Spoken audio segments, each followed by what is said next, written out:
El samani.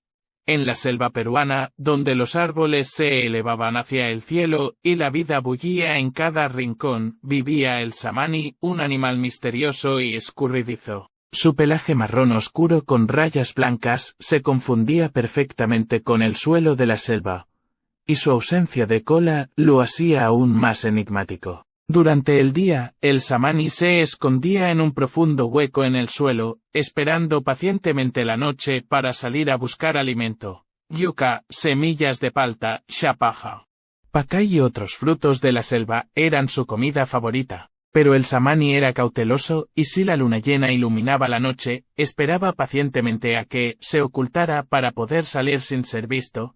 Los cazadores asanincas, expertos en la selva, lo sabían, y esperaban subidos en los árboles con linternas tenues y flechas preparadas. Un día, un joven asaninca llamado Yoryu, mi abuelo, decidió cazar un samani para llevar a su familia. Subió a un árbol, y esperó pacientemente, cuando el samani salió a buscar alimento.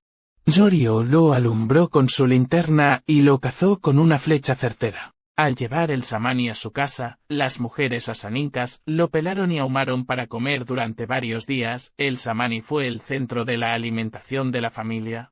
Y Yoryu fue elogiado por su habilidad como cazador. Pero Yoryu no olvidó la lección del samani. La paciencia y la cautela son fundamentales en la selva, donde la vida y la muerte están siempre presentes.